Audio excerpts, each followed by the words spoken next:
Well, welcome everyone to another fantastic KIG Property Management webinar. We are hosting today Being Thankful for Good Tenants in the Spirit of Thanksgiving. We want to be thankful for the wonderful tenants we have. So, why building good tenant relationships are good for you and your wallet.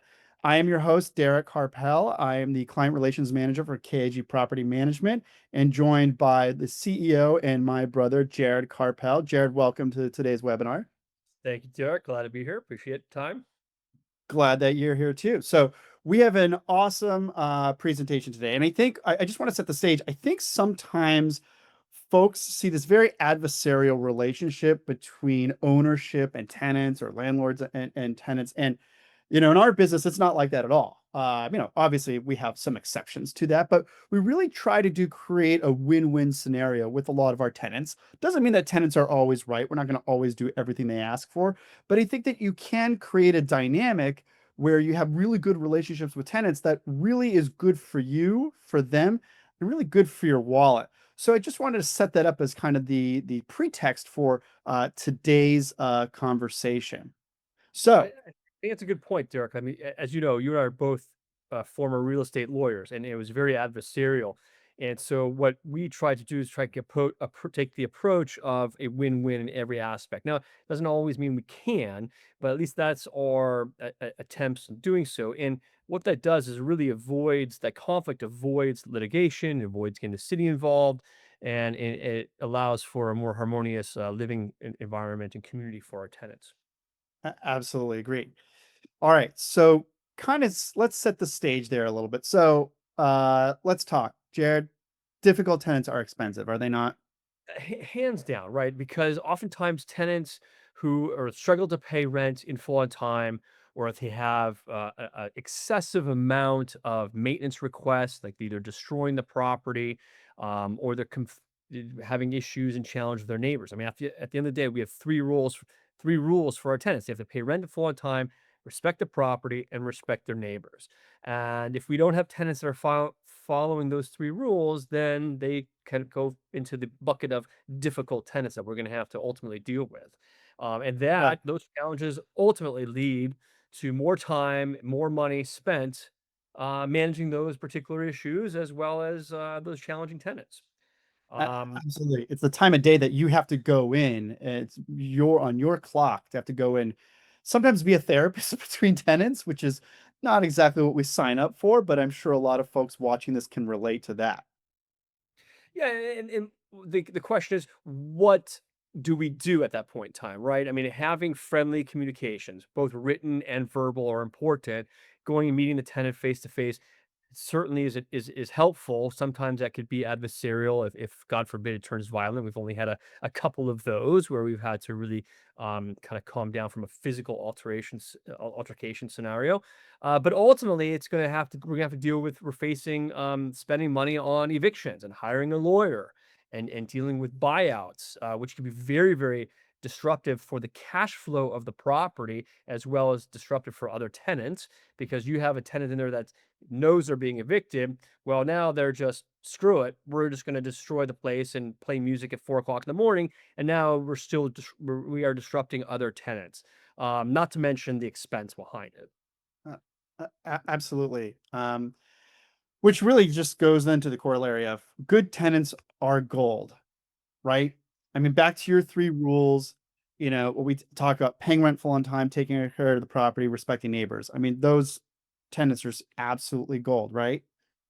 1,000%. I mean, we ultimately, in my experience of 17 years, a little more than 17 years of managing and owning real estate, inevitably, despite what maybe investors might think, you make more money in the long run taking care of your good tenants and Yeah. making sure those good tenants stay. They stay longer.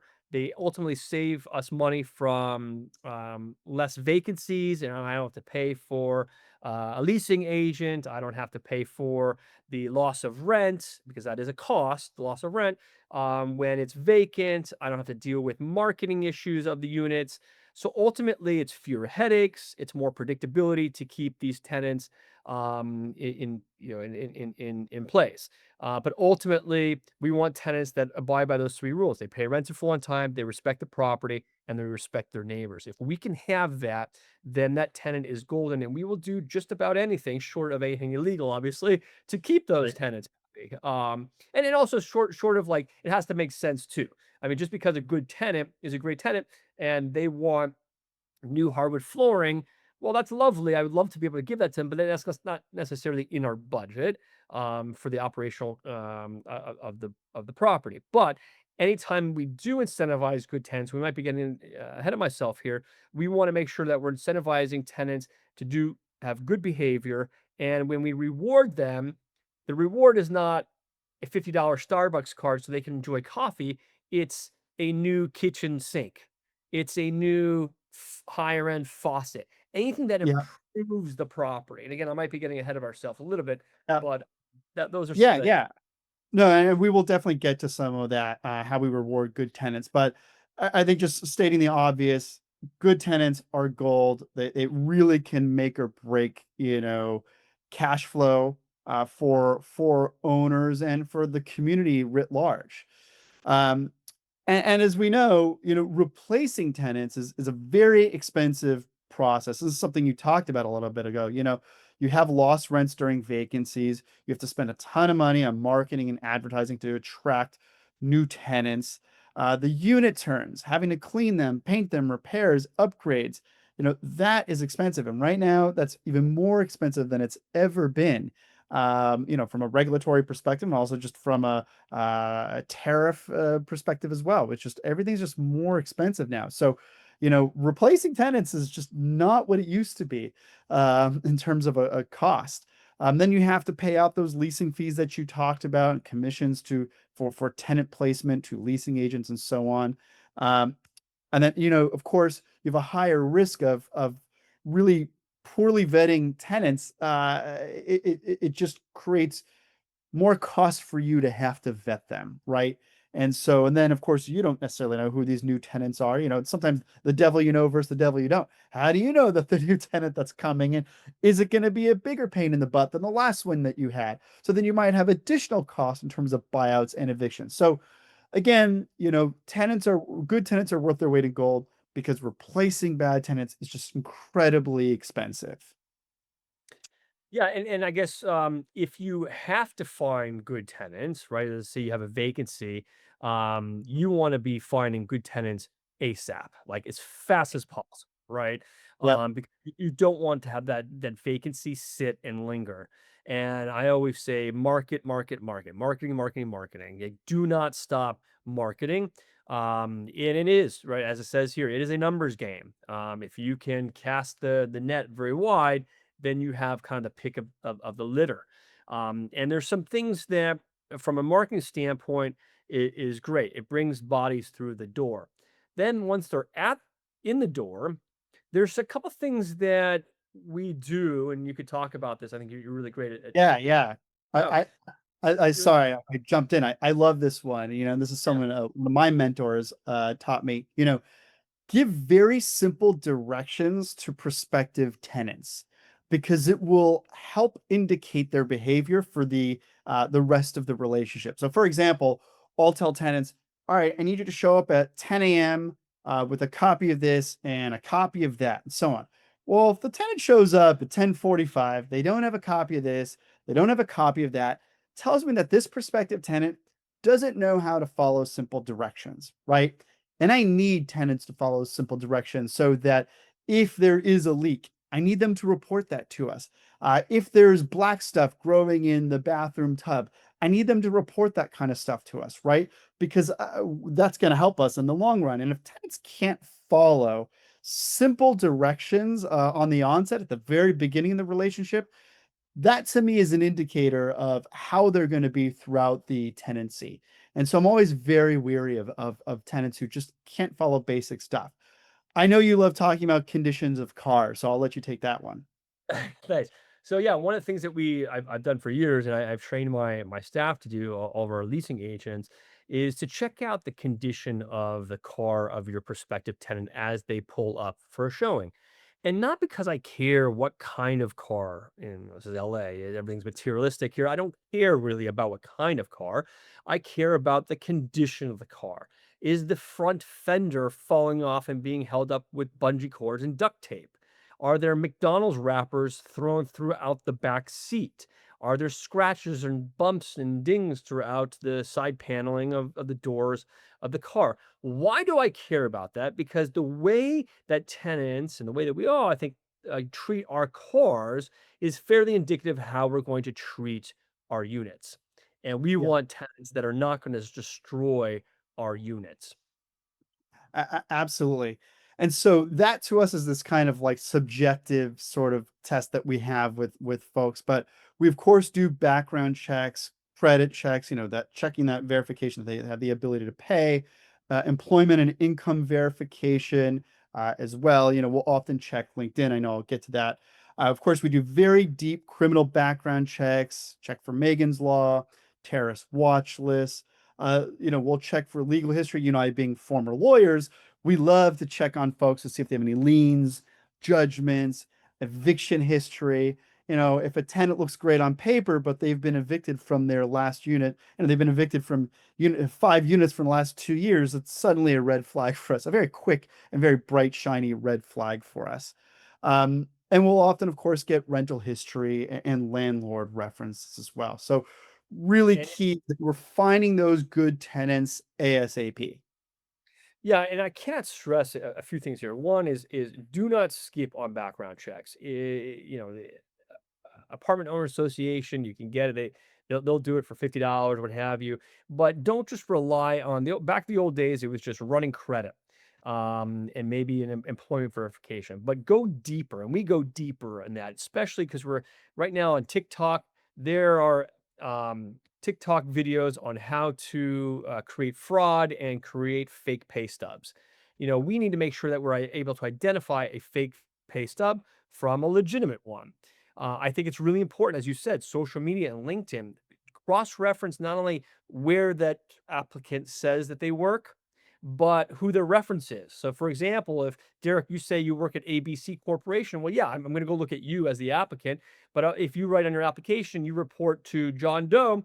Well, now I'm going to do a background check, at least a LinkedIn's background check, to confirm that John Doe is a manager at ABC Corporation. Yep.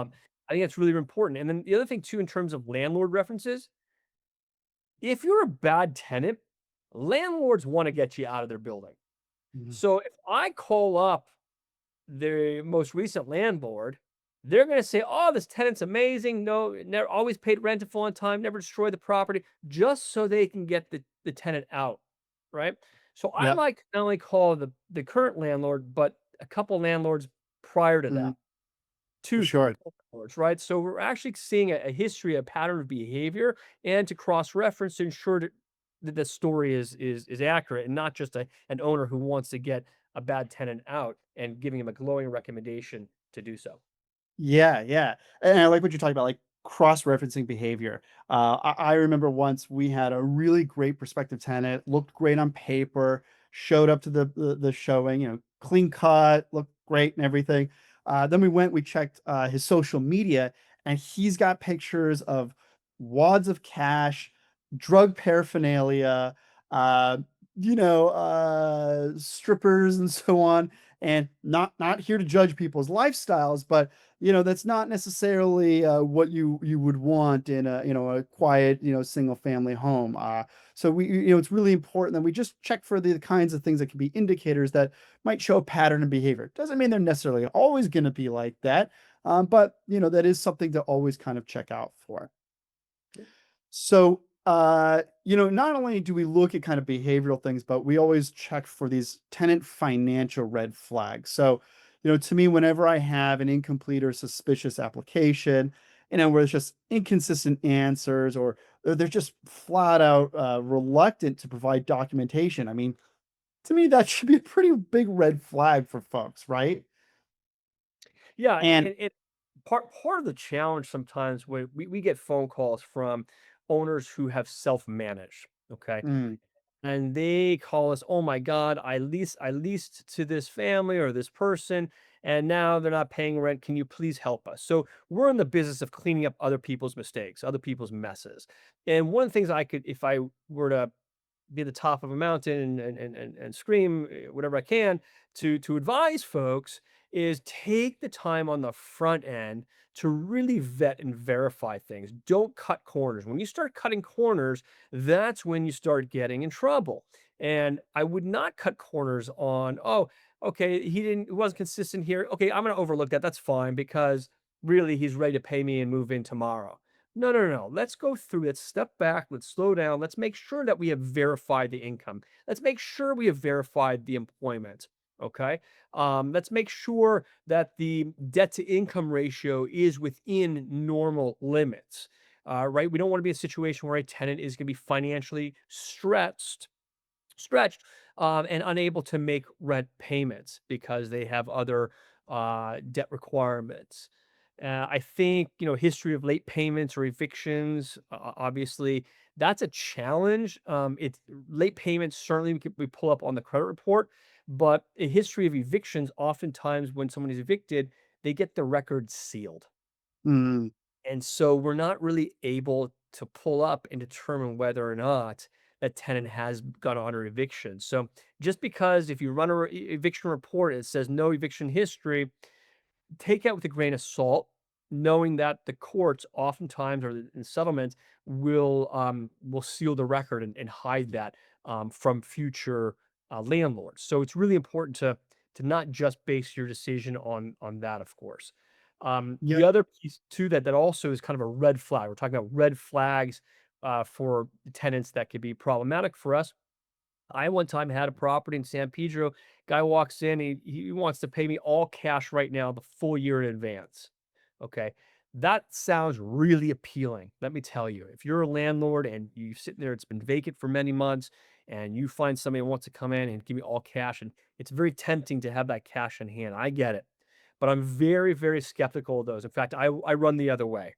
Okay.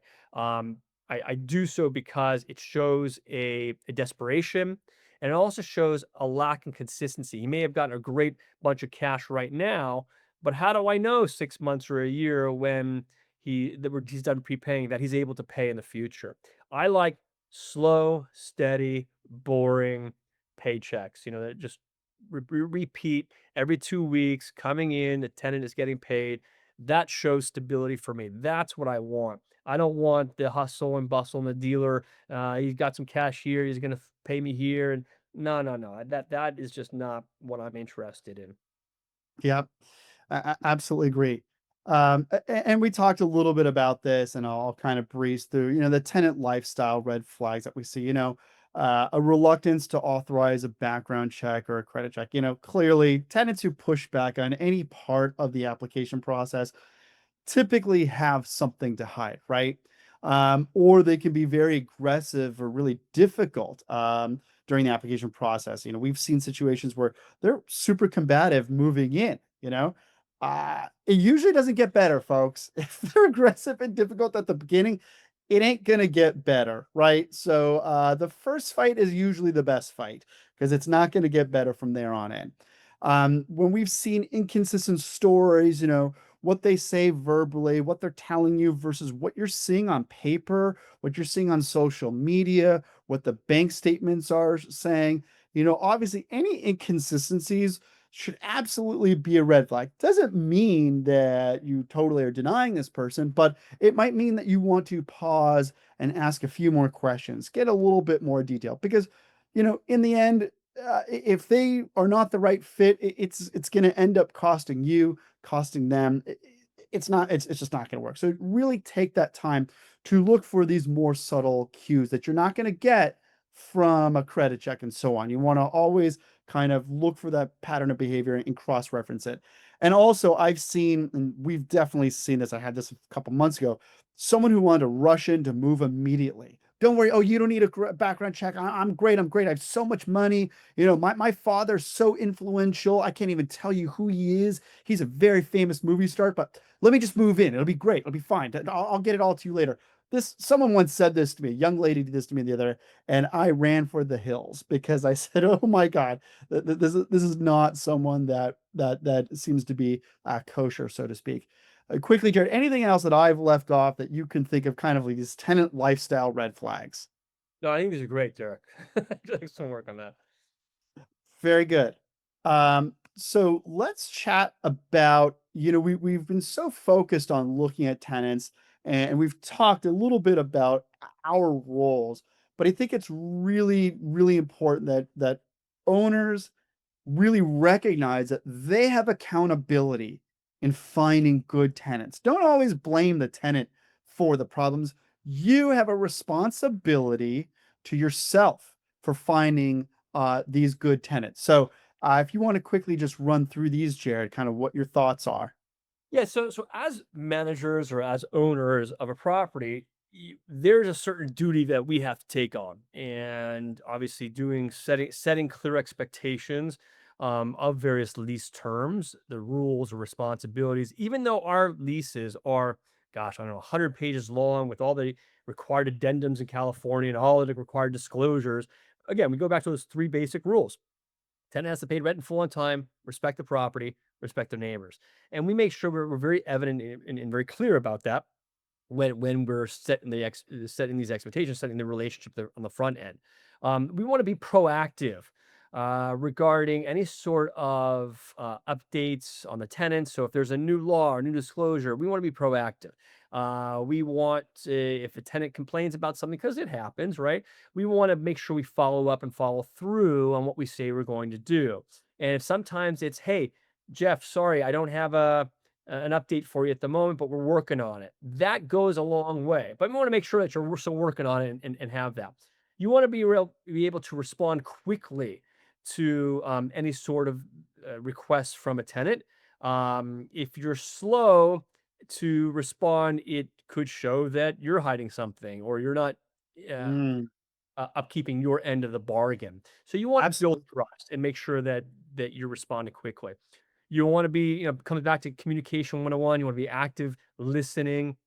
You want to make sure that your tenants feel heard, and that will kind of create a more cooperative environment between you and the tenant. It'll build trust. And that's really what this game is about. And I think that's part of the reason why so many management companies and owners have struggled over the years, and we've become so separated and divisive between tenant and landlord. And I don't think we need that. I think we can simply bridge those gaps by in building trust. And you're going to talk a little bit about how to build trust momentarily. But I think that's so critical in how we manage our relationships with our tenants. The last thing on this is I would make sure you document everything. I Hmm. mean, yeah, I don't love texting with my tenants. I prefer emails because text message is very difficult to extract if you ever go into litigation, but at least an email you can download it and send it off. I like to document everything. Send follow-up emails. Hey, thanks for the phone call today. Pursuant to our discussion, we will send over a maintenance guy to fix your washer and dryer, tomorrow morning, sort of thing. It just protects the owner, protects the tenant. It reduces stress, reduces disputes. So I think documenting everything is really critical. Yeah, and again, just want to recap this slide. Remember, folks, you have a responsibility in finding and maintaining those good tenants, right? Again, reiterating clear expectations, be proactive. If you're going to do any kind of major construction on the property, let the tenants know. Just as a courtesy, no one likes waking up to cold showers or loud banging, at 7 o'clock in the morning. Just have common courtesy. Absolutely respond quickly. Again, showing that respect and that trust. Active listening for all for your tenants, makes them feel heard and is going to I think, create less friction for you down the road. And again, reiterating to everyone, document everything. Tenants appreciate it, and it's going to save you down the road. So getting good tenants to stay. We created a little acronym for folks to remember, and I have it as STAY, which is, of course, how you spell stay. So I think the first thing is, show appreciation for your tenants, create welcome baskets for when tenants first move in. do thank you notes, holiday cards. Jared, you mentioned earlier about small upgrades to things. You know, if you have a really good tenant, like if they renew the lease, do a quick upgrade, give them new cabinets, something like that. You talked about prompt responses, again, always thank you, gratitude as a business, as a way of running your business, I think really helps. I Um, think on that note, if I could just interrupt. So yeah, our clients are our owners, our third party owners, right? They are our clients. Our customers are our tenants, and our customers, it's a service based business. And the old adage, the customer is always right. Well, that doesn't really apply in residential properties. However, we still have to make sure that this and understand that they are our customers, they're paying our mortgage, our taxes, our insurance, our cash flow, whatever it might be, our profits. And this is still a service-based business. So we want to take care of our good tenants. So it's yeah. something to kind of think about as you're building through this stay acronym. And I think you can also do things, at a low cost. And someone I know, he does like free laundry for a month. If he goes by, he checks out, and it's something, of course, we do too. But I learned this from someone, checking out if the premises look clean and everyone's paying rent full and on time, and the neighbors are getting together and they're treating each other well. There are no major material issues. Offer everyone in the community free rent for the month. Something like that, just as a way to show appreciation for following those three rules that we've talked about. Um, Trust and transparency, a couple things, I think treat tenants as valued partners, not just occupants. I think it's really important to communicate early, respond promptly, and be proactive with any kind of maintenance that comes up. I think showing consistency in actions and keeping promises is really important. One thing I think that we're also really good at too is when we're imperfect, when we make mistakes, admit it. I think like some of the best relationships we've had with tenants is when we've made mistakes, shows that we're human and they get it. And I think tenants really appreciate that. Like, hey, I fell short on something. I said I was going to have the guy this afternoon. You know what? I messed up here. I'm going to fix this. Here's how I'm going to do it. And I'm going to maybe give you a little extra free laundry for the next cycle or something like that. I think if you just show your human side, it creates less of that friction, that disparity, that divisiveness, I think that often exists between landlords and tenants. Um, I think acknowledging and engaging with our tenants is critical. Acknowledging their loyalty. It's something we're really good at. That if they've stayed for a long time, like acknowledge that. And you talked about giving some of those free upgrades. Um, I think acknowledging in a simple matter is acknowledging their humanity. As much as you can, I would address your tenant by their name. Not, if you have to send a formal email, try your best to do Dear Jared or Dear Maria, Dear Sarah versus Dear Tenant or Dear Unit 7. Just acknowledge their humanity. I think small little things like that can really make a difference in how they feel in terms of that relationship and feeling more part of a community. Um, Anything else? Thoughts on just kind of acknowledging whether it's personal milestones, birthdays, things like that?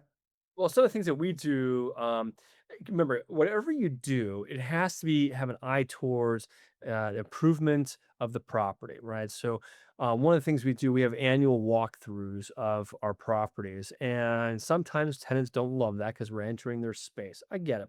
So, what we try and do is just we'll bring bagels, right? Well, if it's a building, we'll be in the courtyard. Hey, 24-hour notice. We give you actually you can do more than 24-hour notice, but we give a lot more notice. Hey, management's going to be on site next week, and we're going to have access to your units to go check and make sure there's no leaky faucets and the smoke detector batteries, everything's working, etc., and screens aren't ripped. All of the health and safety things that we're required to look through and to ensure is happening at the property. But we'll bring donuts or cupcakes or whatever it might be, and it's very cheap expense, very low cost, but the acknowledgement, the transparency, the engagement, the trust that we're building through the community, it goes a long way. So some just little things like that you can do while at the same time you're still focused on making sure that the property is operating well. And you said that earlier, your feedback matters, letting the tenants know that their feedback really matters. And I would also say your community matters, because feedback creates that community. You talked about, bringing bagels or cupcakes, whatever, very inexpensive, but that's sometimes the only time that tenants get a pause to just like, oh, hey, love love your dog, love to pet your dog sometime, and just small things I think really go a long way. So listening to them, and trying to build connections between yourself and the tenant, also between tenants, can really help shave off costs down the road. And again, I think recognizing a community or a tenant who does really we have some tenants who go out of their way to really respect the community. Again, you can do small, inexpensive things, free laundry for a month or something to this community. So incentivize them to do that. And I think the way that find out what's important for them so that you can always make decisions that can help them and help your bottom line. So on that note, one of the things I learned in business school is the power of surveys for your Mhm. customer. So we put together, a 5 question Google form survey. We send a link out and we ask our tenants to rate your living condition, feedback, and just what is missing in their building, what would they like to see have happen, and we utilize and we review those answers, and because it gives us a lot of insight on how we might need to adjust or change our behaviors to better accommodate them. It could be something, and by the way, it doesn't cost us any money, maybe a little bit of time just to get a survey out and review them, but it goes a long way in terms of building that trust and that transparency, and it allows us to know what might we might be missing because we might be looking up here, and they say something down here like, "Oh my gosh, yeah, totally missed that. Let's work on that because that'll improve it." And it could be something so small, Derek. And that's the thing. It's the small things in life that bite us. My mentor used to say to me, "Jared, have you ever been bitten by a mosquito?" "Yeah, of course." "You ever been bitten by a gnat?" "Yeah, of course." "By a bee?" "Yes, of course." "You ever been bitten by an elephant?" No. It's the small things in life that bite us. And if Yeah. we get ahead of that, and especially utilizing this feedback or surveys, we can avoid having those little things become the big elephant and the big issues. And I think finding out with those surveys what's important to the tenants. Yeah. We might think, oh, free laundry is for a month is really important to them. They may not care about that. So that may not be valuable to them. So absolutely find out what's important so that you can do your best to address their needs. So And it absolutely. and I'm not, I'm thinking about the owner who's watching this and saying, "Gosh, I'm barely making cash flow. I'm barely making Mm. my rent is, I'm in Los Angeles rent control. I can't raise rents, COVID restrictions. I can't raise rents. Why the heck, Derek and Jared, should I be offering free amenities or what have you to our tenants?" Right? And that's a very fair question.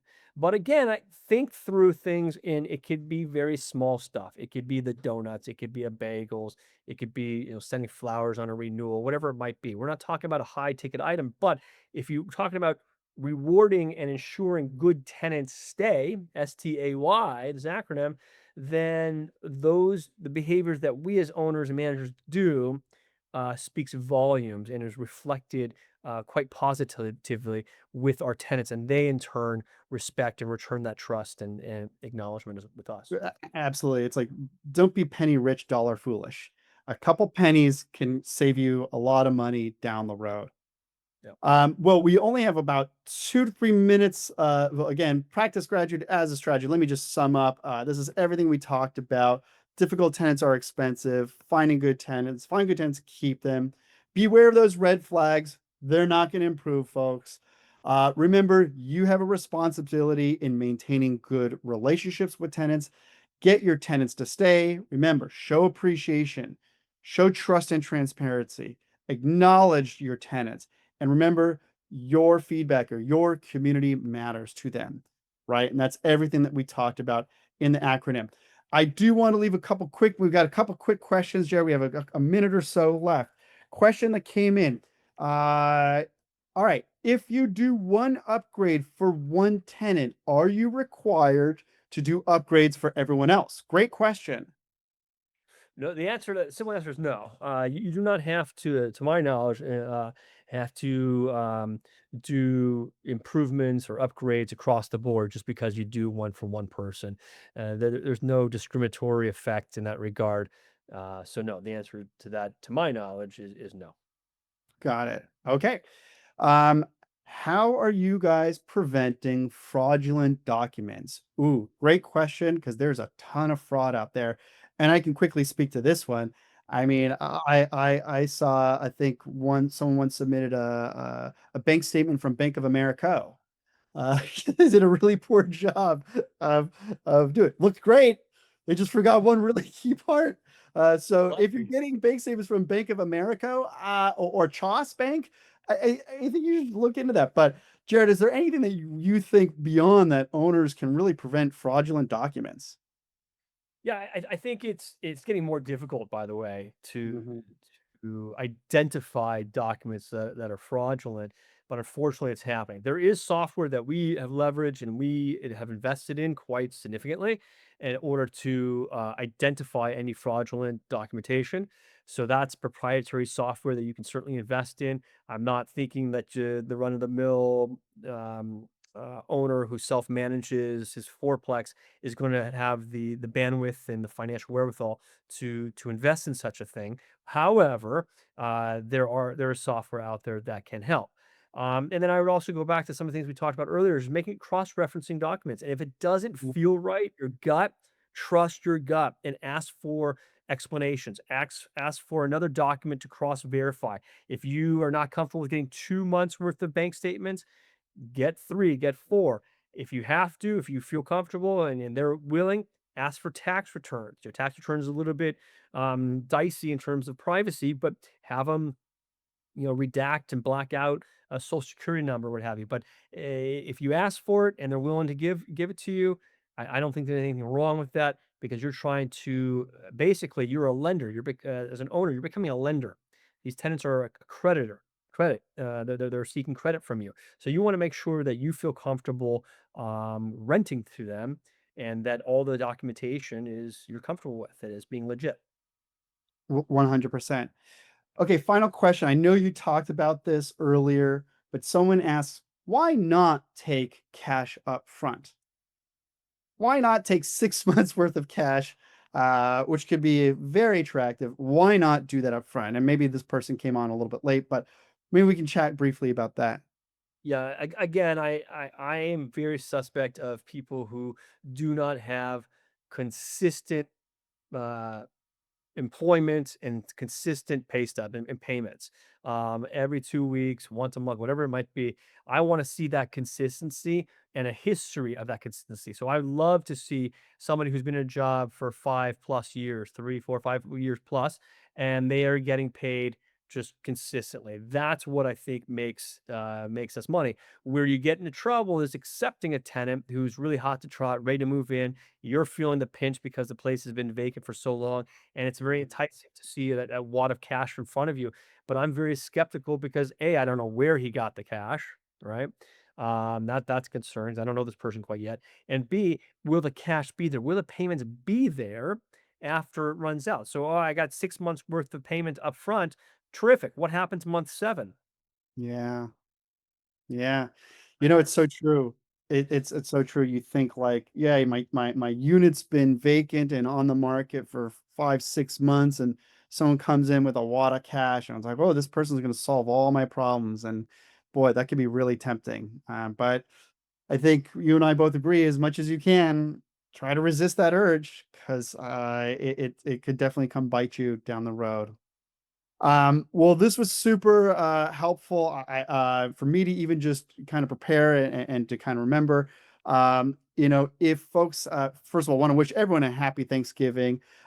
If you are so inclined and you need property management help, please always feel free to reach out to us at info@kigcapital.com, or give us a call at 888-270-4452. Again, my name is Derek Carpel. I want to thank Jared Carpel, our CEO of K.I.G Property Management, for joining us. And we will look forward to seeing you on next month's webinar. And until then, want to wish everyone a wonderful, happy, healthy Thanksgiving. If you're traveling, please be safe. And we look forward to seeing you next time. Thank you. Happy Thanksgiving.